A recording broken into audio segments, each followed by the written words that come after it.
Bonjour à tous, avec l'aide de Dieu, nous allons étudier la Gemara, le traité Beitzad Aflamed Bet Amoud Aleph 32a. Dans le cours précédent, on a vu une Mishnah qui nous disait que si quelqu'un il a une pièce qui est assez particulière, vu qu'il s'agit donc des briques qui ont été mises les unes sur les autres et qu'il n'y a pas de ciment entre ces briques-là, et dans cette pièce-là qui était entièrement fermée de tous les côtés, il y avait des fruits qui se trouvaient à l'intérieur. Et c'est arrivé Yom Tov, et à l'entrée de Yom Tov, au crépuscule, ce qu'on appelle Ben Hashmashot, c'était entièrement fermé. Mais pendant Yom Tov, il y a une brèche qui s'est faite dans cette pièce. Est-ce qu'on a le droit d'utiliser les fruits qui sont à l'intérieur ou pas? Et on a vu que Tanakama nous a dit qu'en effet, on a le droit d'utiliser les fruits qui sont à l'intérieur. C'est pas considéré mouktsé à l'entrée de Yom Tov, car en général, en effet, tout ce qui est considéré mouktsé, qui a été mis de côté à l'entrée de Yom Tov, on ne peut pas s'en servir pendant Yom Tov, mais ici, c'est considéré mouchan, c'est considéré prêt pendant Yom Tov, pour Yom Tov, et donc s'il y a une brèche qui s'est faite, on a le droit d'utiliser les fruits qui sont à l'intérieur. En effet, on avait appris dans Rashi que démolir une telle pièce, ce n'est pas un interdit d'ordre biblique, mais uniquement d'ordre rabbinique, et c'est la raison pour laquelle que s'il y a une brèche qui s'est faite, les fruits qui sont à l'intérieur, on ne considère pas que c'était impossible donc de casser cette pièce pour prendre les fruits qui sont à l'intérieur. Ces fruits qui sont à l'intérieur ne sont pas mouktsé. Ça, c'était l'opinion de Tanakama, donc des Chachamim, des sages. On avait vu l'opinion de Rabbi Meir qui va encore plus loin, qui dit que l'echatrila, pas s'il y a une brèche qui s'est faite. La personne a le droit carrément de faire une brèche pendant Yom Tov dans cette maison-là pour prendre les fruits qui sont à l'intérieur. Après, dans la Gemara, on avait parlé des chotamot. Chotamot, donc des fermetures. Chotamot shebakaka, des fermetures qui sont sur le sol, c'est-à-dire qu'il y a une sorte de cave, une trappe, et qui est fermée avec une corde. On avait parlé aussi donc des chotamot shebakelim, des fermetures qui sont dans des ustensiles, une boîte par exemple qui est fermée avec une corde. On avait parlé donc de Shabbat et Yom Tov.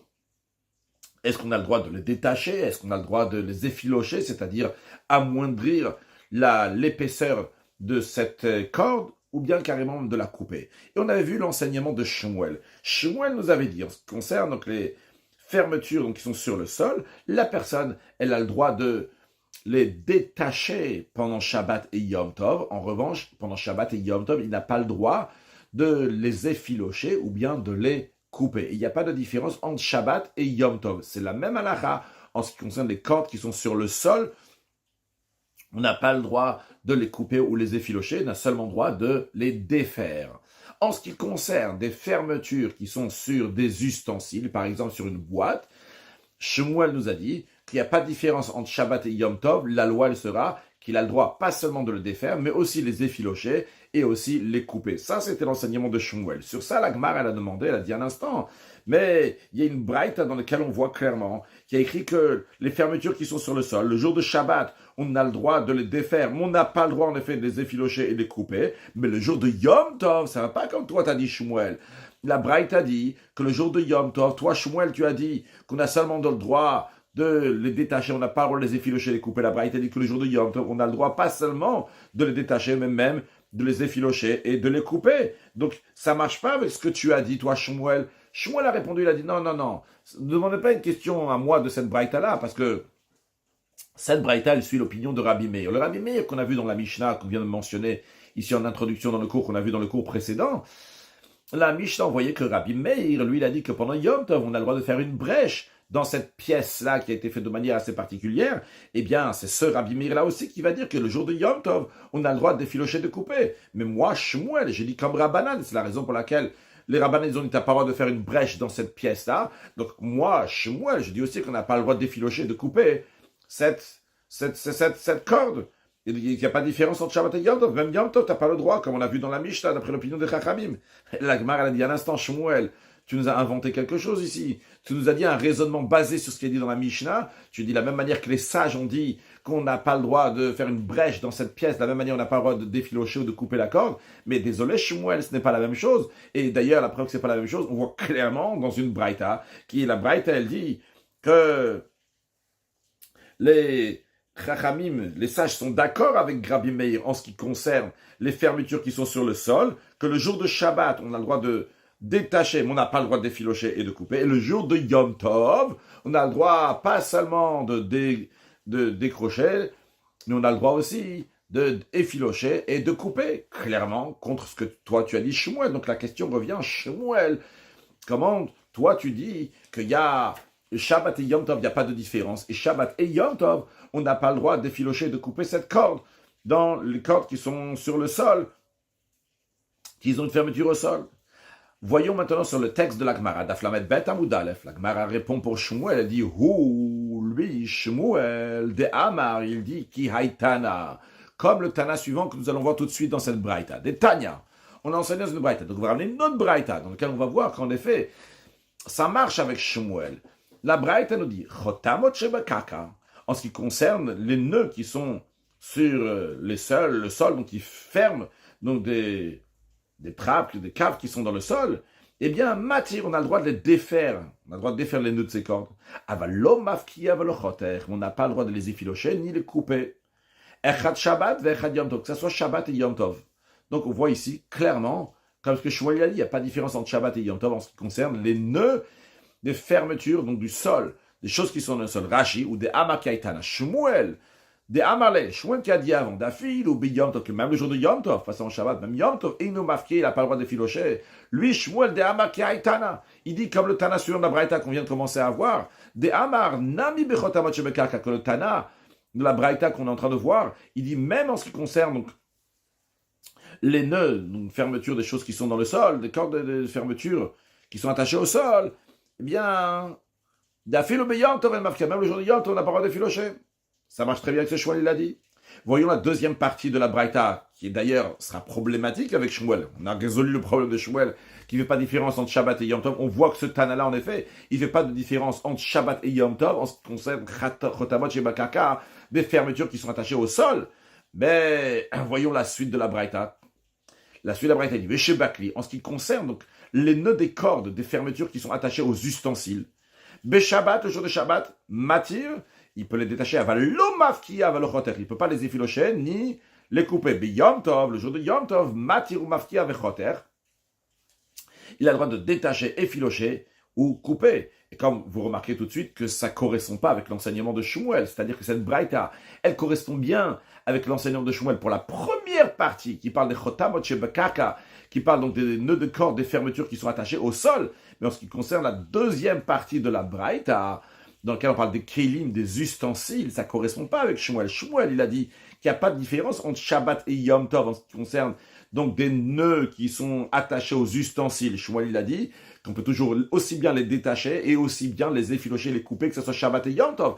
Mais la deuxième partie de la Braïta, on est en train de dire ici que, en ce qui concerne les nœuds qui sont attachés aux ustensiles, le jour de Shabbat, il a le droit de les détacher, mais il n'a pas le droit de les effilocher et couper, contrairement à ce que Shmuel a dit que Shabbat, on a le droit. Alors la Gemara demande tout de suite cette question, elle dit tu t'es répondu, tu t'es résolu en ce qui concerne le début des paroles de Shmuel, le début des paroles de Shmuel qui parlait de Chotamot Shebekaka, qui parlait donc qu'on peut défaire des nœuds, des cordes, des fermetures qui sont attachées au sol. En effet, tu as répondu Shmuel, tu as trouvé un appui pour l'enseignement de Shmuel, tu as trouvé une braïta dans laquelle on dit clairement que les chotamot shebekaka, il n'y a pas de différence entre Shabbat et Yom Tov, et que toujours on peut seulement les détacher, non pas les effilocher et les couper. Mais la Gemara dit la Seifa, mais la fin des paroles de Shmuel, lorsque Shmuel il a parlé des kélim, des ustensiles, dans lesquels il a dit que Shabbat et Yom Tov, on a le droit aussi bien de les détacher, mais aussi bien de les effilocher et les couper. C'est la Seifa des paroles de Shmuel. Kasha, c'est une question de la Braïta qu'on vient de voir. Parce que dans la Braïta qu'on vient de voir, on voit que le Tana dit qu'il y a une différence entre Shabbat et Yom Tov. Que le jour de Shabbat, en ce qui concerne les cordes, des nœuds qui sont attachés au sol, aux ustensiles, on voit qu'il dit Shabbat, tu peux seulement détacher. Et pas effilocher et couper. Tandis que Shmuel, il a dit que tu as le droit d'effilocher, de couper aussi. Sur le texte de Rashi, la question qu'on est en train de dire ici. Taratz, talecha. Tu t'es répondu, tu as résolu la Reisha, le début des paroles, des Milta des Shmuel, des paroles de Shmuel, Bechotamot Shebekaka. De Shmuel, le début de ses paroles, il parle donc des nœuds de cordes qui sont attachés au sol. Mais ça lié les Haïtana. En effet, ce Tana-là, il aide parce qu'il dit qu'il n'y a pas de différence entre Shabbat et Yom Tov, qu'on a le droit seulement de détacher et non pas d'effilocher coupés. Mais Seifa, toujours dans Rashi, la fin des paroles de Shmuel, Kasha, c'est difficile. Pourquoi Shmuel l'a dit, Veshel Kelim, lorsqu'il s'agit des nœuds, des ustensiles, la file ou Shabbat, même le jour de Shabbat. pas seulement matir, mais aussi ou mafki avec roter, pas seulement qu'il a le droit de détacher, mais aussi des filochés de couper. Pourtant, vehaï tana, ce tana-là, tana, il a enseigné Veshel Kelim en ce qui concerne des nœuds, des ustensiles. Shabbat matir, Shabbat, il a le droit seulement de détacher. Avalo mafki, avalo roter, il n'a pas le droit de filocher ni de couper. Alors, la Gemara répond que Hamani. La fin de cette braïta, elle va d'après une opinion particulière qui est celle de Rabbi Nechemia. Rabbi Nechemia qui est très strict dans les lois de Moukhtse. Rabbi Nechemia dit de Ama, que lui dit que tous les ustensiles ne peuvent être déplacés pendant Shabbat ou Yom Tov uniquement pour leur usage habituel. Avant d'expliquer, voyons Rashi, et après on va voir l'explication en quoi ça répond à la question. Rashi, Hamani, cette fin de braïta, d'après qui elle va? Rabbi Nechemia, c'est d'après l'opinion de Rabbi Nechemia, que Rabbi Nechemia dit que le Moukhtse pendant Shabbat, pour lui, c'est extrêmement strict. On a déjà appris plusieurs fois dans le passé l'opinion de Rabbi Shimon et Rabbi Yehuda en ce qui concerne le Moukhtse. On a dit que Rabbi Shimon, lui, il est très indulgent dans le Moukhtse. Donc, il permet beaucoup dans le Moukhtse. Il y a beaucoup d'ouverture pour le Moukhtse. Il y a très peu de choses qui sont Moukhtse, qui sont mis de côté et que tu n'as pas le droit d'utiliser pendant Yom Tov, comme on le verra dans la suite, dans quelques lignes d'ailleurs. On a l'opinion de Rabbi Yehuda, que lui, il est plus strict dans le Moukhtse. Mais il y a une opinion encore plus stricte qu'on n'a pas vue jusqu'à présent, celle de Rabbi Nechemia. Rabbi Nechemia est extrêmement strict. Qu'est-ce que c'est qu'il est extrêmement strict? Rabbi Nechemia lui te dit, tout ustensile, tu peux l'utiliser uniquement pour son utilisation. Par exemple, une cuillère peut être utilisée uniquement pour quelque chose que tu fais avec une cuillère. N'importe quelle chose, donc uniquement pour la chose, un vêtement uniquement pour se couvrir avec, pour l'utilisation qu'on fait à chaque fois avec. Tu ne peux pas l'utiliser pour quelque chose d'autre, pour boucher un trou ou quelque chose d'autre. Non, tu dois l'utiliser uniquement pour ce qu'il est. Donc il est extrêmement strict parce qu'en général, pour éclaircir un peu plus, expliquer un peu plus, en général, par exemple, un cliché mlartol iso, un ustensile qui est interdit, par exemple, il est fait pour une interdiction, par exemple, un marteau qui est fait pour planter un clou, d'après Rabbi Yehuda, qui est strict dans le Moukhtse, il te dira que si tu as besoin de ce cli, de cet ustensile, bien comme l'artole iso, en général, il est utilisé pour quelque chose qui est interdit, mais ici, tu auras le droit de l'utiliser. Si tu as besoin pour de casser une noix de coco, tu auras le droit de prendre le marteau et de l'ouvrir. Bien que c'est un cliché l'artole iso, c'est un ustensile qui est pour un travail qui est interdit, mais si tu en as besoin pour quelque chose qui est permis, d'ouvrir la noix de coco, tu as le droit de le faire. D'après Rabbi Nechemia, il te dit non, un ustensile doit être pris uniquement que derrière ta shmisho, pour ce qui doit être, on doit l'utiliser. Donc, un couteau, en général, c'est fait pourquoi? Pour manger. Si tu vas demander à Rabbi Nechemia si j'ai le droit de prendre un couteau pour couper une corde, Rabbi Nechemia te dit non, désolé, tu n'as pas le droit de prendre le couteau pour couper la corde. Non pas parce qu'on n'a pas le droit de couper la corde. J'ai aucun souci que tu coupes une corde de fermeture d'un ustensile. Mais j'ai un souci que tu vas prendre un couteau pour couper cette corde-là d'un ustensile. Parce que le problème, c'est le couteau. Le problème, c'est pas de couper la corde. Le problème, c'est le couteau. Voyons sur le texte de Rashi, on va expliquer un peu plus. Hamani Rabbi Nechemia, Kloma, c'est-à-dire, Léolam, toujours jeté, Moutar Lavkia, bien sûr. Et après le Tana de la Braïta qu'on vient de voir, qui soutient Shmuel dans les fermetures, les cordes de fermeture du sol, ça soutient aussi Shmuel pour les cordes de fermeture des ustensiles. Et on a le droit, en effet, pendant Shabbat, même de les hafkia, donc de défilocher, l'artère de couper. Il n'y a pas le problème de destruction. Le problème de base serait de détruire quelque chose quand c'est rattaché au sol. Il y a binyan, il y a la notion de construction, parce que quand des kelim, c'est des ustensiles, en binyan bekelim, il n'y a pas de notion de construction. Et en effet, donc il n'y a pas de notion de construction, il n'y a pas de notion de démolir non plus, lorsqu'il s'agit de nœuds qui ferment des ustensiles. Donc il n'y a pas de problème, d'après le Tana de la Braïta qu'on vient de ramener, de casser ces cordes-là des ustensiles. Ça, c'est pas un souci. Ou le Haïtana Goufé, en effet, d'après ce Tana-là même, donc qui est Rabbi Nechemia, l'opinion de Rabbi Nechemia, s'il a la possibilité de défilocher, de couper cette corde avec sa main, pas avec un couteau, charret, c'est permis. Ah, et pourquoi ce Tana, il interdit dans la Braïta l'Hafkia veut l'Achtor de défilocher, de couper le jour de Shabbat, ces cordes-là de fermeture des ustensiles. C'est qu'il interdit, c'est parce que c'est interdit de manipuler ce couteau. C'est ça le problème. Rabbi Nechemia, c'est l'opinion de Rabbi Nechemia, de Amar Be'iruvin, qui dit dans le traité Iruvin, qui est très strict dans le Moukhtse, Afilu Tarvad, même une louche, une cuillère, Vafilu Talit, même un vêtement, En Nitalin El Aletzor Tashmi Shem Yuchadim Lo. Ils peuvent être pris le jour de Shabbat uniquement pour une utilisation qui sont particuliers à cet ustensile-là.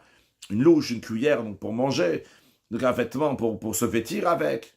Vesakin, quand il s'agit d'un couteau, l'éachlin de miyuchad, il est destiné, il est particulier, il est fait pour le couteau, pour manger, pour la nourriture.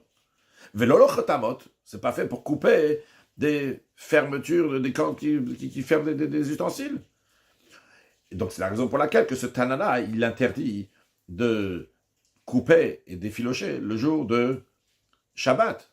Donc Beha, sur ce point-là, l'osfir al Shmuel Kevaté. En effet, Shmuel ne tient pas sur ce point-là comme Rabbi Nechemia. Donc, la braïta qu'on a ramenée, elle peut très bien être un soutien pour Shmuel.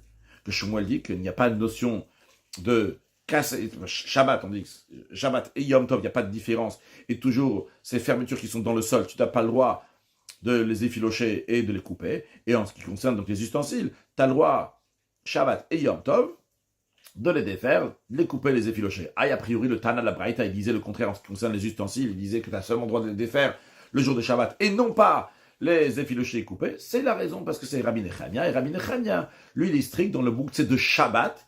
Dans le Mouktsé de Shabbat, il dit que tu n'as pas le droit de prendre un couteau pour effilocher ou pour couper une corde parce que c'est pas fait pour ça. Le couteau, il est fait pour manger.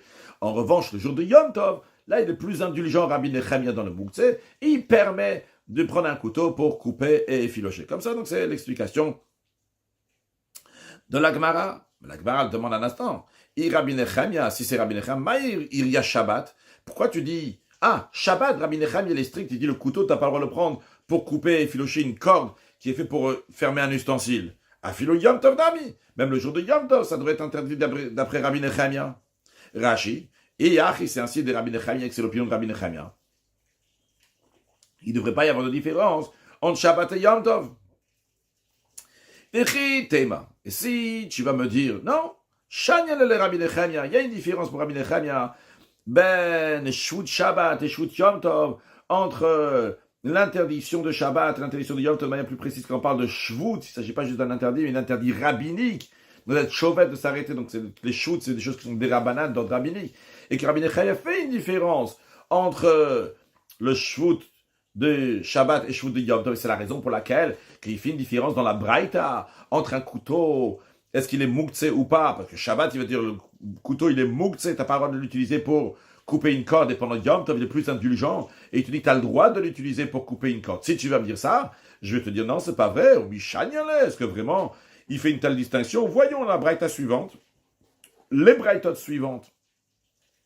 Et basé sur les braïtotes suivantes, on va arriver à une conclusion dans laquelle on voit que Rabbi Nechemia ne fait pas de différence entre Shvut, Shabbat et Shvut Yom Tov. Pourquoi on parle ici de Shvut, quel interdit rabbinique? Comme on l'a déjà vu plusieurs fois, il s'agit du Mouktsé. Le Mouktsé est interdit d'ordre rabbinique Rashi.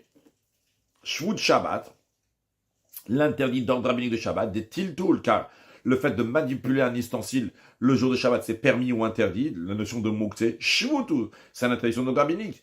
Et si tu veux me dire que Rabbi Nechemia, il n'a pas été strict dans le Mouktsé de Yom Tov comme le Mouktsé de Shabbat, que dans le Mouktsé de Shabbat, il est plus strict, c'est la raison pour laquelle que dans la Braïta, il fait une différence entre un couteau qui est utilisé pour être coupé et filocher une corde le jour de Shabbat, c'était interdit, et que le jour de Yom Tov, ça serait permis. Si tu veux faire cette différence-là, mais c'est pas possible. Rabbi Nechemia dit pas ça, regarde. Comment on va voir ça? On va ramener trois braïtotes. Trois braïtotes qui ont des enseignants contradictoires. Et pour résoudre les trois braïtotes, on va dire que tel braïta va d'après tel rabbi, l'autre braïta va d'après un autre rabbi, tel braïta va d'après un autre rabbi. Voyons. Pourtant, on a enseigné dans une braïta. Masekim bekelim, que le jour de Yom Tov, on a le droit d'allumer le feu avec des ustensiles qui sont entiers. Ve'en masekim beshivri kelim. Et on n'a pas le droit d'allumer le feu avec des ustensiles qui sont cassés pendant Yom Tov. Rashi, Masekim bekelim, on a le droit d'allumer le feu avec des ustensiles de bnetiltul namininu, parce que c'est des ustensiles vu qu'ils sont des ustensiles, tu as le droit de les manipuler le jour de Yom Tov, vu qu'ils sont pas mouktsés, tu veux ce que tu veux avec, de la même manière que tu peux manger avec, de la même manière aussi, tu peux les mettre dans le feu pour te réchauffer. Mais t'as le vu que tu as le droit de faire le tilt ou de les manipuler, tu as le droit aussi de les manipuler pour allumer le feu. Donc, avec des kelim, avec des ustensiles, on peut allumer, par contre, pas avec des chivres kelim. Rashi, Masekim, chivres kelim. On n'a pas le droit d'allumer le feu avec des ustensiles qui sont cassés pendant Yom Tov. Chez Nishberu bi Yom Tov. Pourquoi? Des hashta, parce que maintenant c'est un ustensile cassé pendant Yom Tov. Le chazel est-il tout? Il n'est pas apte à être manipulé. Vei mishum de chazula saka. Même si tu me dis que pourtant ils sont aptes à être mis dans le feu pour réchauffer la maison, pour mettre dans la cheminée ou pour cuire un plat. Quand même, c'est mouktsé. Pourquoi? Parce que etmol, hier, à l'entrée de Yom Tov, l'ole harikaime, c'était pas fait pour ça. Un ustensile, hier, si c'était une cuillère en bois, elle était faite pour manger, par exemple. Elle n'était pas faite pour mettre dans le feu. Elle était cassée aujourd'hui. Elle s'est cassée aujourd'hui, très bien, mais à l'entrée de Yom Tov, ben hashmashat au crépuscule, donc le coucher du soleil et la sortie des étoiles, elle n'était pas faite pour ça. Elle était mouktsé au début de Yom Tov. Elle est mouktsé. Pendant tout Yom Tov, ça reste encore mouktsé, même si c'est cassé pendant Yom Tov. Ça, c'est la première braïta. Continuons dans la Gemara, deuxième braïta. Tanya Ida, on enseigne dans une autre braïta, que Masikin, on a le droit d'allumer le feu le jour de Yom Tov. Ben bekelim, ben beshivre kelim. Que ça soit avec des ustensiles entiers ou que ça soit avec des ustensiles qui sont cassés même pendant Yom Tov. Rashi, Masikin, ben bekelim, chulu. Le chulu, il est important ici, c'est-à-dire même des ustensiles qui sont cassés pendant Yom Tov. Pourquoi? Parce que ce Tana-là, de l'etlo mouktsé, il ne tient pas de mouktsé. Quand on dit il ne tient pas de mouktsé, comme on l'a vu plusieurs fois, ça veut dire il n'est pas large sur le mouktsé, il est très restreint sur le mouktsé. Il y a du mouktsé, mais c'est très restreint. En tous les cas, un ustensile qui s'est cassé pendant Yom Tov, il devient permis pendant Yom Tov. Troisième braïta, très strict. Tanya Idach, on est dans une braïta que En Masik, on n'a pas le droit d'allumer le feu, l'obe kelim, ni avec des ustensiles qui sont entiers, l'obe shivre kelim, ni avec des débris d'ustensiles. Rashi, El Masikin l'obe kelim, on n'a pas le droit d'allumer avec des ustensiles. Parce que les ustensiles ont le droit d'être pris uniquement pour ce qui est nécessaire, pour leur usage habituel. Et Kolchka n'a plus votre raison qu'on n'a pas le droit d'allumer le feu, mais shivre kelim, avec des ustensiles qui sont cassés dans la douk. C'est quelque chose qui est né, c'est quelque chose qui est arrivé pendant Yom Tov. Avant de continuer Rashi, je vais revenir à la Gemara. La Gemara dit, Ha Rabbi Yehuda, Lokasha, c'est pas une question. Ha Rabbi Yehuda. La première braïta, elle va dans l'opinion de Rabbi Yehuda, que lui, il est strict dans les lois de Moutzé. Il dit donc, les ustensiles qui sont cassés pendant Yom Tov, tu ne peux pas allumer le feu avec. Les ustensiles que tu peux manipuler, du moment où tu peux les manipuler, tu fais ce que tu veux avec. Donc il est strict, mais pas ultra strict. Il est strict. Après, on a Rabbi Shimon. On a la deuxième braïta qui est celle de Rabbi Shimon. Rabbi Shimon, lui, qui était très indulgent. Donc c'est lui qui permet d'allumer le feu aussi bien avec des ustensiles entiers, aussi bien avec des ustensiles qui sont cassés pendant Yom Tov. Et la troisième braïta, Rabbi Nechemia, c'est l'opinion de Rabbi Nechemia, que lui, il est très strict. Il dit non, l'ustensile, tu peux l'utiliser uniquement pour son usage habituel. Si c'est pas pour son usage habituel, même un ustensile qui est entier, que tu as le droit de manipuler, tu peux le manipuler pour son usage habituel, mais non pas pour allumer le feu avec. C'est pas son usage habituel. Voyons ce qu'on vient de dire sur le texte de Rashi. Rashi nous dit, Veha, et c'est là, donc, la troisième braïta, qui dit qu'on n'a pas le droit d'allumer le feu, non avec des ustensiles entiers, pas seulement avec des ustensiles qui sont cassés, mais avec des ustensiles qui sont entiers. C'est au milieu de Rashi, je suis arrêté dans la troisième ligne, mais Rabbi Nechemia, c'est Rabbi Nechemia. Donc lui, il est strict, parce que c'est Tzok Tashmishan. Au Metsiata, la braïta du milieu qui disait qu'on n'a pas le droit, on a le droit d'allumer aussi bien avec des ustensiles entiers, avec des ustensiles qui sont cassés pendant Yom Tov. Rabbi Shimon, c'est l'opinion de Rabbi Shimon. Vekamaita, et la première braïta qui dit qu'on a le droit d'allumer le feu pendant Yom Tov avec des ustensiles qui sont entiers, mais pas avec des ustensiles qui sont cassés pendant Yom Tov. Rabbi Yehuda, c'est Rabbi Yehuda. En tous les cas, au Shmamina, qu'est-ce qu'on voit de ça? Ce qui nous intéresse, ce que Yom Tov, le jour de Yom Tov, Amar Rabbi Nechemia. Rabbi Nechemia, il dit qu'il y a l'interdiction de Mouktsé, on n'a pas le droit d'utiliser un ustensile si c'est pas le Tzok Tashmish, si c'est pas de manière habituelle. Qui dit que c'est Yom Tov? Il n'y a pas écrit ici. Il y a juste écrit Messi, qui m'embêtait, mais Monsieur il n'y a pas écrit ici Yom Tov. Rachid, tout simplement. Yom Tov. Du moment où tu parles, est-ce qu'on peut allumer le feu ou pas? C'est Yom Tov, c'est pas Shabbat. Donc tu vois ici clairement, Rabbi Nechemia, clairement, ça n'est pas écrit clairement. Il y a une braïta, on a dit que cette braïta-là, c'est l'opinion de Rabbi Nechemia. En tout cas, tu vois que le Rabbi Nechemia, comme nous on a présenté les choses, c'est comme ça donc qu'on maintient, cette braïta, ça peut être que Rabbi Nechemia. Il nous dit que le jour de Yom Tov, il y a aussi donc Mouktsé de manière stricte. Donc nous, on a voulu dire que la braïta qui est venue pour soutenir Shmuel, bien qu'à la fin elle parle de Kélim, des ustensiles, elle fait une différence entre Shabbat et Yom Tov, ça va d'après Rabbi Nechemia. Shmuel il ne tient pas de cette de Mouktsé de Rabbi Nechemia. Rabbi Nechemia est très strict, il dit que même un ustensile qui est entier, tu peux l'utiliser uniquement le tzor tashmisho, uniquement pour son usage habituel. Et Shmuel lui pense qu'on peut l'utiliser même chez l'okeder tashmisho, mais c'est pas son usage habituel, donc tu as le droit de prendre un couteau et de couper une corde pendant le jour de Yom Tov. Donc on voulait dire que c'est cette braïta d'après Rabbi Nechemia. Mais à l'instant, tu vois bien que Rabbi Nechemia, la manière qu'on a résolu ces trois braïtotas, c'est-à-dire que c'est l'opinion de Rabbi Nechemia qui dit le jour de Yom Tov, oui, bien Yom Tov, pas seulement Shabbat, Yom Tov il est très strict sur le Mouktsé, et qu'on peut utiliser un ustensile uniquement derrière Tashmisho.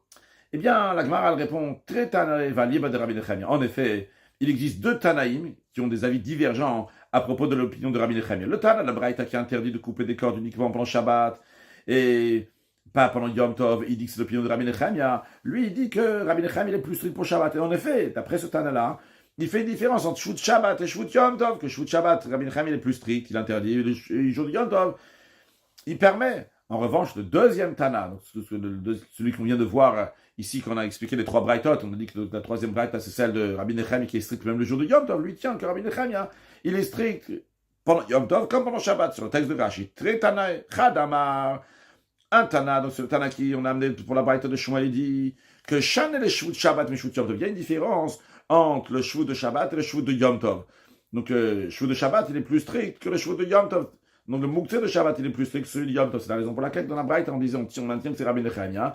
Et Rabbi Nechemia te dit que le jour de Shabbat, il est strict, tu ne peux pas prendre un couteau pour couper des cordes. C'est la raison pour laquelle que tu peux uniquement détacher la corde, défaire la corde le jour de Yom Tov, mais non pas le jour de Shabbat. Tu ne peux pas la couper et l'effilocher. Par contre, le jour de Yom Tov, tu as le droit de la couper et l'effilocher. Les Chadamar et l'autre, Tana, qu'est-ce qu'il pense l'opinion de Rabbi Nechemia? Il pense que Chanel, qu'il y a une différence entre Lo Chanel, pardon. Lo Chanel, qu'il n'y a pas de différence. Donc c'est ce qu'on vient de voir, donc les trois Braithot, la troisième Braïta, qui nous dit clairement que d'après Rabbi Nechemia, tu n'as pas le droit d'utiliser un ustensile si ce n'est pas fait pour son usage habituel, même pendant Yom Tov, et qu'il n'y a pas de différence entre Shabbat et Yom Tov. Nouvelle Mishnah, Matnitin, en Pochatin et Taner. On n'a pas le droit d'évider une lampe. Qu'est-ce que ça veut dire évider une lampe?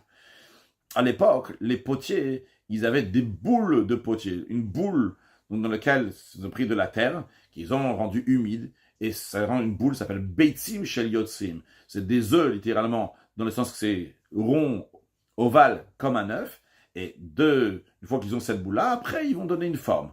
Et ici, on parle de quelqu'un qui a cette boule de potier, et qu'est-ce qu'il veut faire maintenant? Il veut l'évider, c'est-à-dire évider, il va donner un coup de poing comme ça à l'intérieur, boum, il va mettre son poing à l'intérieur de cette boule-là, ça va former un trou dans cette boule, et par cela, donc il y aura une nerf, donc il veut dire une lampe dans laquelle à l'intérieur, il va mettre de l'huile pour pouvoir allumer sa bougie. Comme Rashi nous dit, on n'a pas le droit, litol echad mina beitzim shel yotzer, c'est-à-dire de prendre un œuf, littéralement, une boule d'un potier, c'est une boule d'argile comme ça, velitrov et grofo le toro, et de enfoncer son poing à l'intérieur, l'arkokner, littéralement pour graver, pour creuser, faire un creux, pour faire une lampe à l'huile. Kreusel belaz, on a déjà vu ce laz de Rashi, je n'ai pas encore trouvé, ni cherché, c'est quoi la traduction en français, mais chez Osekli, pourquoi c'est interdit? Le problème, il est parce qu'il est en train de faire ici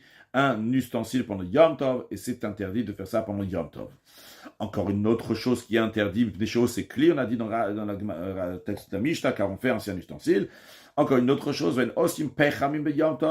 ne peut pas faire du charbon de bois pendant Yom Tov, car en effet, ces briquettes de charbon, eux aussi sont considérés comme un ustensile. Pourquoi? Voyons, Rashi, on n'a pas le droit de faire donc, du charbon des inunami klininu, parce que eux aussi ils sont considérés comme des ustensiles, pour qui les tzorfezav, pour les orfèvres, ceux qui raffinent l'or, qui s'en servent, donc quand ils vont purifier l'or, ou ptilanami, la mèche aussi qu'on va voir dans un instant dans la Mishnah, kli'i, on est en train de faire un ustensile, les hadlaka, pour pouvoir allumer, chez tzricha, si avait dit qu'on y a besoin de faire et d'arranger quelque chose pour que ça va être prêt, pour qu'on puisse allumer une lampe. Sur le texte de la Mishnah, là, on n'a pas le droit de couper une mèche. Qu'est-ce que c'est couper une mèche? Quelqu'un il a une longue mèche, on dit par exemple une mèche qui fait 10 cm, et il veut avoir deux mèches de 5 cm. Donc il n'a pas le droit de couper comme ça au milieu pour avoir deux mèches de 5 cm, ce qu'on appelle ici chotrim et taptila. Là aussi c'est considéré comme faire un ustensile. Et Rabbi Yehuda Omer, et la Mishnah conclut en nous disant que Rabbi Yehuda lui dit que chotrabeo, cette mèche-là, il peut la couper avec une flamme, c'est-à-dire que cette mèche-là qui fait 10 cm, avec une flamme comme ça, il va mettre une flamme au milieu, et ça va faire deux flammes. Plus de détails, on verra dans la Gemara, ce sera dans le prochain cours, parce que c'est en fin de la Medbet Amoud Aleph, début de la Medbet Amoud Bet. Voyons Rashi, Chotrim Be'ur, on n'a pas de couper avec le feu, d'après Rabbi Yehuda, Bigmar, Mefaresh, donc on expliquera, Maïshna Ur Mesakin, quelle est la différence si on coupe avec du feu ou avec un couteau. Bien, la Gemara maintenant va analyser Mantana di Pritatner Manao. Quel est le Tana qui pense que le fait d'évider une lampe et d'en faire un ustensile, c'est déjà considéré un ustensile, malgré le fait qu'il faut savoir qu'à l'époque, après qu'on avait cette boule de potier, après qu'on prenait cette argile et qu'on lui donnait une forme, c'est pas fini. Il faut absolument le mettre dans le four. Uniquement après que tu le mets dans le four, à ce moment-là, il va durcir, être un ustensile entier. Tant que tu l'as pas mis dans le four, il n'est pas considéré un ustensile dans lequel tu peux mettre des liquides. Parce que si tu vas mettre du liquide à l'intérieur, tu vas mettre de l'huile à l'intérieur, tu vas mettre des boissons à l'intérieur de cet ustensile-là, il va se dissoudre parce qu'il n'a pas été durci par le four. On voit ici un Tana dans la Mishnah qui n'a pas le droit de mettre ton poing comme ça, d'enfoncer, d'évider la lampe, malgré le fait qu'il ne va pas le mettre dans le four ici, il seulement le fait d'évider la lampe, alors que maintenant c'est pas encore apte pour être un ustensile à 100%, mais ce Tana-là, il dit que c'est déjà considéré un ustensile. C'est qui ce Tana-là? Où est-ce qu'on le retrouve ailleurs? Comme Rachid nous souligne la particularité de cette question, Gemara, dit Pritatner Manao, c'est qui le Tana qui pense qu'évider une lampe, c'est faire un ustensile? Le chidouche, la question elle est, c'est qui c'est qui pense ça? Kodem shetzafo bakishan, alors qu'on n'a pas encore cuit dans le four, et malgré ça, il considère que c'est un ustensile. Qui est-ce qui pense comme ça? Réponse, Amar Rav Yosef il a dit, Rabbi Meir, c'est l'opinion de Rabbi Meir, de Tanya, qui a été enseigné dans une braïta. Donc on va avoir une braïta, et on va déduire de cette braïta que c'est l'opinion de Rabbi Meir. La braïta, elle parle quand est-ce qu'un ustensile va pouvoir contracter l'impureté. Donc un ustensile contracte l'impureté une fois qu'il considère un ustensile, mais il faut qu'il soit un ustensile. C'est quoi le critère quand est-ce qu'il devient un ustensile? Eh bien, quand est-ce qu'un ustensile en argile peut contracter l'impureté? Juste quand même de plus de précision, parce qu'ici on parle pas juste d'un ustensile, on parle d'un ustensile en argile. Un ustensile en argile, il est assez particulier, parce qu'il peut recevoir donc l'impureté, c'est peut-être plus important pour la suite que pour maintenant, mais lui, donc, il peut recevoir son impureté par l'intérieur du cli. C'est-à-dire que si il y a 8 shiratzim dans la Torah, 8 reptiles, on peut appeler ça peut-être un autre mot que reptiles, en tout cas 8 shiratzim, qu'une fois qu'ils sont morts, ces 8 shiratzim-là, ils rendent impurs. Maintenant, imaginons que ce shiratz, il est rentré dans l'ustensile. Il n'a pas touché l'ustensile, il est juste comme ça rentré dans l'air de l'ustensile. Alors, si c'est un ustensile en métal, l'ustensile n'est pas impur, parce que ça n'a pas touché l'ustensile. Par contre, dès que c'est rentré comme ça au milieu dans l'air d'un ustensile en argile, là, il devient impur. Pourquoi? Parce que l'ustensile en argile, il devient impur, juste, mais à viro, juste de l'air. Quand je dis de l'air, ça rentre dans l'intérieur, ça devient déjà impur. En tous les cas, la question, elle est, cet ustensile en argile, quand est-ce qu'il prend l'impureté, quand est-ce qu'il considère être un ustensile pour contracter l'impureté? Donc, le matin, Mikabel Touma, la réponse, elle est, Mishinig Miram Lato, une fois que son façonnage, la formation de la cavité a été achevée. D'Ivri Rabbi Meir, c'est les paroles de Rabbi Meir. D'après Rabbi Meir, il n'y a pas besoin d'attendre qu'il va passer dans le four. Comme Rashi nous dit, une fois que le travail a été fini, sa formation a été finie, son façonnage a été fini, Chakikata, donc son façonnage, le creux de l'ustensile a été fini, ça y est, il contracte l'impureté. Rabbi Yeshua, Rabbi Yeshua dit non, c'est pas suffisant, il faut qu'il y ait l'étape suivante aussi. Meshit Safo Bakivshan, une fois qu'il va le durcir d'eau, comme Rashi nous dit, Meshit Safo, c'est son Mishit Safo, bien que ça veut dire raffiné, mais dans le sens Mishit Haskem, il va les renforcer à l'idée de Tsirufa Our par le renforcement du feu Bakivsha dans la fournaise. Après Rachid dit que le mot Metzaref, le mot Metzaref, Blachot Rachem dans la parole de nos sages, veut dire Mechazek, qui renforce ou matché, qui l'endurcit, Klicheres ou Klimatach, des ustensiles en argile, ou bien des ustensiles en métaux, Bedavara Mechazkan, avec ce qui va les renforcer, quelle que soit la chose qui les renforce, Ben Maïm, que ce soit de l'eau qu'on prend des choses en métal et on les met, qui sont très très chauds, et on les met directement comme ça, boum, dans l'eau, et par cela, donc ça les renforce, ben ou bien que ce soit avec le feu, et que c'est comme ça, ça renforce, donc ces choses qui sont en terre cuite, en argile. Donc d'après Rabbi Meir, on voit que dès que ça a été fait, la forme de l'ustensile a été faite, il a été façonné, même si on n'a pas encore mis le durci dans le four, bien c'est déjà considéré un ustensile, donc ça correspond avec ce que la Mishnah nous dit, qu'on n'a pas le droit d'évider la lampe. Pourquoi? Parce qu'il fait un ustensile. Qui pense que ça en fait un ustensile, même si on n'a pas encore mis au four? C'est l'opinion de Rabbi Meir. Comme ça, Rav Yosef nous dit, en tous les cas, Rav Yosef nous dit que c'est l'opinion de Rabbi Meir. Ça a l'air bien comme ça. Amar le Abaye. Mais Abaye, il a dit à Rav Yosef, un instant, Mimaï. Comment tu peux savoir si Rabbi Meir va être d'accord avec notre Mishnah? Qui te dit? Peut-être qu'il y a une différence avec le cas de Rabbi Meir. Pourquoi? Dilma peut-être. Ad kanokama Rabbi Meir atam. Jusqu'à là, Rabbi Meir, il a dit, là-bas, dans le cas de cet ustensile-là, qui est un grand ustensile, que dès qu'on l'a façonné, on lui a donné une forme, tout de suite, il considère un ustensile. Pourquoi? La dechaz et le kaboul mimide. Parce que ce grand ustensile, il peut servir pour contenir quelque chose. Tu peux mettre des fruits, des légumes, quelque chose à l'intérieur, quelque chose, des grandes choses, des choses qui sont secs, mais tu peux les mettre en tout cas à l'intérieur. Mais avala hacham ici, qu'il s'agit d'une petite lampe. Le maïchazé, qu'est-ce que tu peux mettre à l'intérieur? Tu fais un trou comme ça dedans, ça peut servir à rien du tout. Ça peut servir à rien du tout. Alors peut-être le jour de Yom, si la personne a fait ça, c'est pas considéré un clé d'après Rabbi Meir. Ça ne contredit pas la Mishnah. En tout cas, la Mishnah serait pas Rabbi Meir.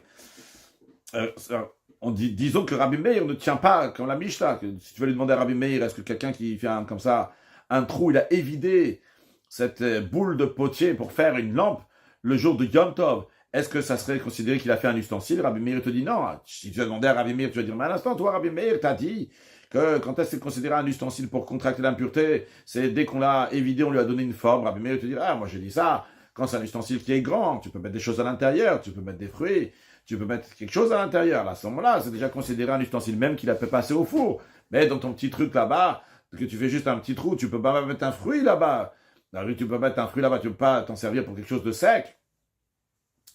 Eh bien, c'est fait uniquement pour mettre de l'huile à l'intérieur. De l'huile, tu peux pas mettre parce que tu l'as pas encore endurci dans le four. Si tu vas le mettre, ça va dissoudre cette boule-là. C'est plus une boule maintenant de potier. Cette lampe-là, elle va se dissoudre parce qu'elle n'a pas été passée au four. Ça, je te dirais qu'il n'est pas en train de faire un kéli. Donc, le jour de Yom Tov, si quelqu'un il fait ça, donc t'as pas transgressé de faire un ustensile comme ça. Rabbi Meir peut-être pourrait te dire, c'est ce qu'Abaye dit à Rav Yosef, comment t'as déduit que Rabbi Meir aussi va penser que dans notre Mishnah, ça serait permis. Voyons sur le texte de Rashi la question de Abaye à Rav Yosef. Qui te dit que Rabbi Meir pense dans la lampe comme dans les ustensiles en argile, en terre cuite? Ça va bien, ça se comprend pourquoi Rabbi Meir dit dans les autres ustensiles d'argile que Gdoli même, qui sont grands, si en effet on ne peut pas mettre de l'eau à l'intérieur parce que ça va dissoudre l'ustensile parce qu'il n'est pas encore passé au feu, et le yaïn, tu ne peux pas mettre du vin non plus à l'intérieur, ou le davarlach, ou toute chose qui est humide. Pourquoi on ne peut pas? Parce que le déchet machan, parce que ça va dissoudre cet ustensile en argile, parce qu'il n'est pas encore passé au four. Mais chazou, miyo, le davayavesh, ils sont cependant aptes à être utilisés pour quelque chose qui est sec. Une période, comme par exemple, tu mets des fruits à l'intérieur de cet ustensile qui a été façonné malgré le fait qu'il n'est pas passé au four. C'est pour ça que Rabbi Meir dit que ça peut contracter l'impureté en tant que créli, en tant qu'un ustensile, parce qu'il a déjà pris une forme bien qu'il n'est pas passé au four. Avalner, mais une lampe katano, il est petit, c'est un petit trou que tu fais dans cette boule de potier. Et s'il n'est pas apte à sa chose elle-même, c'est-à-dire à mettre de l'huile à l'intérieur, le maïchazé, à quoi il peut servir? Il peut servir à rien. Donc, peut-être dans ce cas-là, Rabbi Meir te dira que c'est pas considéré faire un ustensile le jour de Yom Tov. Donc, c'est ça la question de Abaye à Rav Yosef. Alors, Meshane, on voit Rashi nous ramène directement la réponse d'Agmara. Il dit Chazel le kaboul vepshit. Non, cette petite lampe, elle peut servir à contenir quelque chose de sec. Quelle chose sec? Eh bien, par exemple, des pièces. L'Agmara, les kaboul vepshit, on répond donc pour recevoir des petites pièces que tu peux mettre à l'intérieur. Donc on peut maintenir, on peut dire que c'est bien Rabbi Meir, le Tana de notre Mishnah. Il y en a qui disent que Rav Yosef, il a attribué cette Mishnah-là à un autre Tana. Il a dit que c'est Rabbi Eliezer et Rabbi Tzadok. Il a dit que ça suit l'opinion de Rabbi Eliezer, fils de Rabbi Tzadok. Tana, qui a été enseigné dans une Mishnah, il fascine Haraniot. Les assiettes Haraniot, comme on verra dans la suite, ces assiettes-là, donc c'est des assiettes des villageois. Les villageois, ils ne sont pas si bourgeois que ceux qui habitent dans la ville, et eux, ils se contentent, dès qu'on a pris la boule de potier, on a étalé comme ça un morceau de terre, et qu'on n'a pas encore fait un creux pour que ça va être une assiette, ils peuvent déjà manger de la viande là-bas, ils n'attendent pas, donc toutes les étapes se font, même sans creux, comme ça, ils peuvent déjà manger sur cette sorte d'assiette. Tout d'abord, Rashi, Ikade Amre Amar Rav Yosef. Il y en a qui disent, Rav Yosef a dit que Matnitin, la Mishnah des Katan et qui nous enseigne que Pritataner, que le fait de faire un creux dans la lampe Manaï, c'est considéré un ustensile. Rabbi Eliezer et Rabbi Tzadok, c'est Rabbi Eliezer, fils de Rabbi Tzadok. De Amar qui a dit Lifne Chakika, qui a dit que si c'est avant le faire un creux, lav manaou, c'est pas considéré un ustensile. Aval chakika, on verra donc là-dessus dans quelques instants l'opinion de Rabbi Tzadok, qui dit tant qu'on n'a pas fait un creux, c'est pas considéré un ustensile. Aval chakika, mashvelemana, que dès qu'on a fait un creux, c'est considéré un ustensile. Ok, on va voir dans quelques instants. Toujours dans Rashi, il fascine charaniot, donc des assiettes charaniot. Mais faresh likaman. On va expliquer dans la suite, dans quelques lignes, on verra que c'est keharot shebnei ayarot, c'est des assiettes que font les villageois, sheinam bnei krachim gdolim, qui ne sont pas des grandes villes, ve'en makpidim al kelim naim, et ils ne sont pas méticuleux, ils ne font pas attention à avoir des beaux ustensiles. Ou mishin nivshita kehara shel cheres, et dès que cette assiette de terre cuite, d'argile, elle a été étendue, elle a été étalée, c'est-à-dire que tu peux mettre quelque chose dessus, même s'il n'y a pas de creux, ochlim babasa, ils mangent déjà de la viande là-bas, ve'en mamtinin, ils n'attendent pas, achiti trakek, jusqu'à que on va faire un creux, et que de deux, et qu'après, on va la cuire dans le four. Ils n'attendent pas ni la première étape, ni la deuxième étape. Si vous voulez, ils n'attendent pas la deuxième et troisième étape. La première étape, c'est quoi? C'est d'étaler comme ça. Dès que c'est étalé, ça y est, ils mangent déjà dessus. Ils n'attendent pas que, on va creuser, faire une forme d'assiette, que de deux, qu'on va la renforcer dans le four. Alors, en ce qui concerne, donc, c'est le facile karaniot. Tehorot be'o elamet. Donc, d'après la première opinion ici, celle de Tanakama, ils sont purs dans l'attente d'un mort. Qu'est-ce que ça veut dire? La Torah, elle dit que que tout ustensile qui est ouvert, qui se trouve dans la tente, c'est-à-dire sur le même toit qu'un mort, l'ustensile devient impur. C'est-à-dire, imaginons qu'il y a un toit, simplement. Ce toit-là peut faire 10 mètres, ou 100 mètres, ou 1000 mètres, ça ne change pas. Et en dessous, il y a un mort. Eh bien, tous les ustensiles ouverts qui se trouvent sous le même toit que le mort contractent l'impureté. Pour cela, ils savent patouar, un ustensile qui est ouvert. La question elle est, est-ce que ça c'est un ustensile qui est ouvert? Les ilfassin charaniot, ces assiettes qui sont plates, et ils n'ont pas encore fait de creux. Alors justement, Tanakama nous dit, ils ne contractent pas la pureté dans la tente d'un mort. La tente d'un mort, c'est sur le toit du mort. Rashi, Théora doit la mettre. Pourquoi? De Gabé o la mettre. Parce qu'en concerne donc la tente d'un mort, pour que l'ustensile qui est en dessous va contracter l'impureté, bah inantor l'iklicheres. On a besoin que l'ustensile en terre cuite va avoir un tor, va avoir un intérieur dictif. Parce que la Torah dit, tout ustensile qui est ouvert. Quand il y a un ustensile qui est ouvert, mashma sous-entendu dit yeshlo petach, il a une ouverture. De même pour tous les ustensiles, donc magad, tu es touché, il faut qu'ils soient un ustensile, donc il y a un tor, qu'ils ont un intérieur. S'ils n'ont pas d'intérieur, ces ustensiles en argile ne contractent pas l'impureté. Donc, Tanakama le dit, ils ne contractent pas l'impureté du mort. En revanche, par contre, Tanakama dit, elles sont tamées quand elles sont portées par un zav. Un zav, c'est un homme donc, qui est devenu tamé suite à une émission séminale d'un certain type. Et le zav, il peut rendre un objet tamé en le déplaçant, même s'il ne rend pas directement en contact avec lui. Par exemple, il y a un ustensile, il a un bâton comme ça, et il pousse l'ustensile qui est là-bas. Eh bien, l'ustensile qui est là-bas va devenir impur, même par le hesed, juste en le poussant.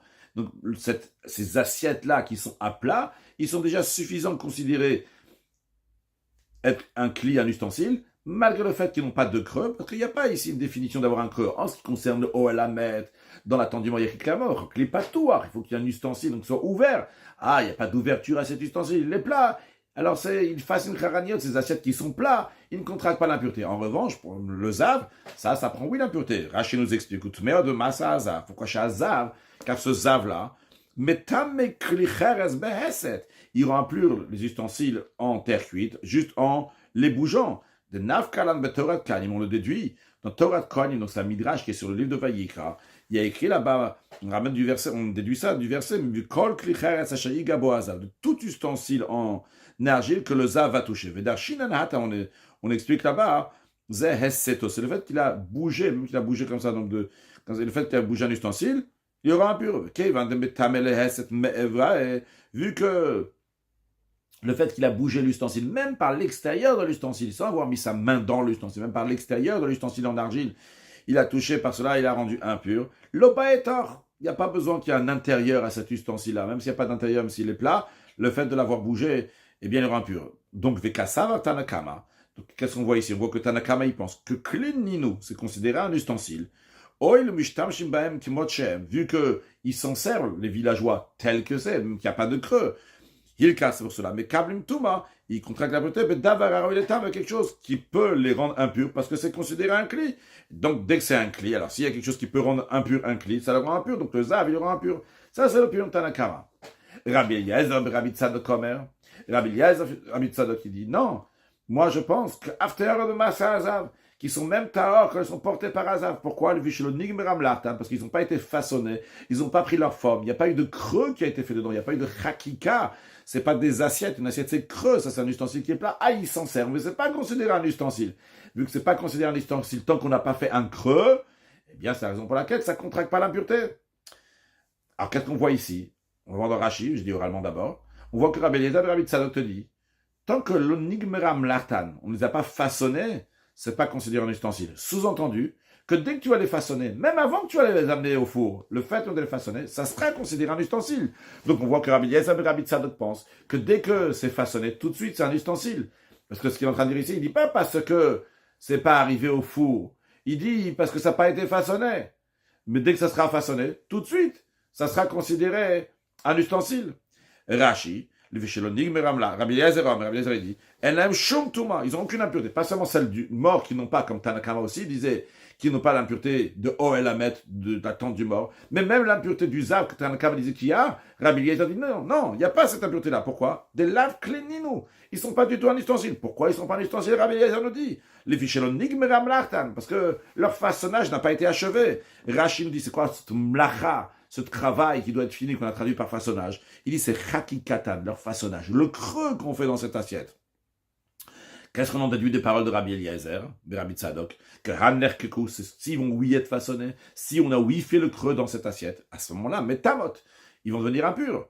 Mais des iflok be ilfesin, vu qu'il a fait donc une différence dans ces ilfesin-là, s'ils ont été creusés ou pas, Alma le Rabbi Eliezer, donc on voit que d'après Rabbi Eliezer, chakika meshav yelomana, que dès qu'il a creusé, tout de suite, ça va faire un ustensile. Ça, ils n'ont pas une marloquette en ce qui concerne une assiette, mais qui n'est pas encore passée au four, une assiette creuse qui n'est pas encore passée au four. La marloquette, c'est il fascine. Quand elle est plate, est-ce qu'elle reçoit l'impureté ou pas? Mais dès qu'elle est plus plate, dès qu'elle a un creux, Rabbi Eliezer aussi va te dire, ah, ça y est, maintenant c'est un ustensile, même si elle n'a pas encore été mise dans le four. Donc on voit que Rabbi Eliezer, Rabbi Tzadok dit, en d'autres mots, on ne le dit pas clairement, on peut comprendre de ces paroles que dès que une assiette elle est façonnée, elle a pris une forme, même si elle n'est pas passée au four, elle est considérée un ustensile. Amarle Abaye dit à Rav Yosef, toi, tu veux dire que notre Mishnah va d'après Rabbi Eliezer et Rabbi Tzadok. Et quand la Mishnah dit qu'on n'a pas le droit d'évider une lampe pendant Yom Tov, c'est l'opinion de Rabbi Eliezer et Rabbi Tzadok, parce qu'il dit dans il fasse une charaniyot, que lorsque la personne va faire un creux, à ce moment-là, ça va devenir un ustensile, mais un instant, Dilma peut-être, Adkat jusqu'à là. Le Kama Rabbi Eliezer et Rabbi Tzadok, il a dit que c'est considéré un ustensile, uniquement Hatam là-bas.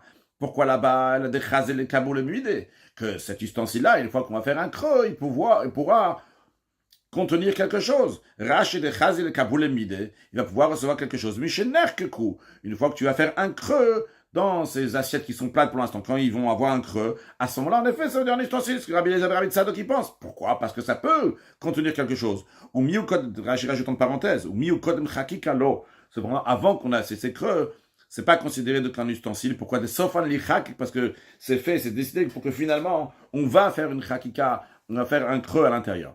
En tous les cas, Abaye dit à Rav Yosef, là-bas, une fois qu'on va faire un creux, tu pourras mettre des fruits, par exemple, à l'intérieur, quelque chose. Ça va la hacham ici, dans une petite lampe.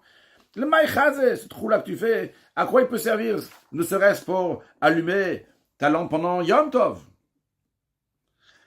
Alors, on répond, comme on a répondu avant, le kaboulé pchité. Même une petite lampe, elle peut servir. Tu peux mettre quelque chose à l'intérieur. Ça peut contenir des pièces, donc ça peut très bien être comme Rabbi Eliezer, Rabbi Tzadok. Bien, Tanura Banan. Nous sages enseignent dans une braïta. On ne doit pas évider une lampe le jour de Yom Tov. Ven osim il fasin charaniot be Yom Tov. On n'a pas le droit de faire des assiettes charaniot le jour de Yom Tov. Rabban Shimon ben Gamliel matir bil fasim charaniot. Rabban Shimon ben Gamliel il a le droit, il permet de faire des assiettes charaniot le jour de Yom Tov.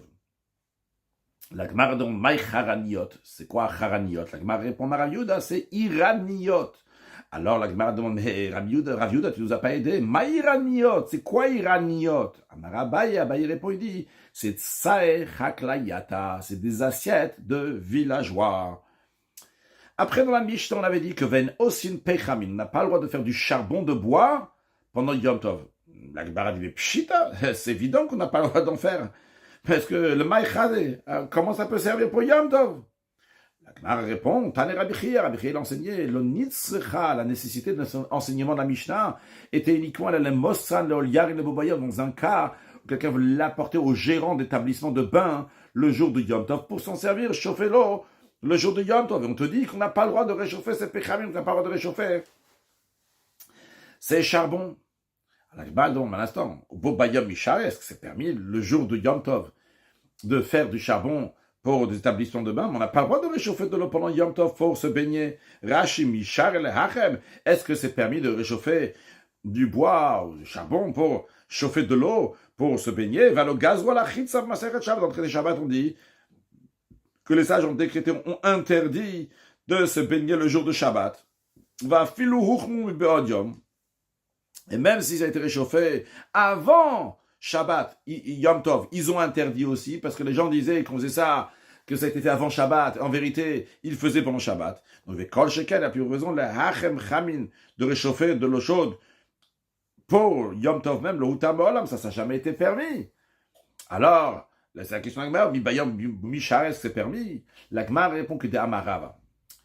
Ces Pechamin, ces charbons, ces briquettes de charbon, on aurait pu penser que c'est permis et on t'interdit dans la Mishnah, parce qu'il y a encore quelque chose d'autre qu'on peut faire avec ces briquettes de charbon pendant Yom Tov. C'est vrai, les sages, ils ont interdit de se baigner pendant Yom Tov. Et c'est pour ça que tu ne peux pas réchauffer de l'eau pour Yom Tov. Et c'est impensable de dire que tu vas prendre ces briquettes de charbon-là pour réchauffer de l'eau pendant Yom Tov. Mais il y a quelque chose d'autre que les sages n'ont pas encore interdit, qu'ils ont interdit un peu plus tard. C'est quoi? C'est les azia, c'est de transpirer. J'explique. C'est vrai, les sages, ils ont interdit de se baigner pendant Yom Tov avec ces eaux chaudes, mais ils n'ont pas interdit de transpirer. À l'époque, les gens rentraient comme dans un sauna pour transpirer. C'était dans le même endroit où il y avait les établissements de bain. C'était là-bas aussi où on rentrait transpirer.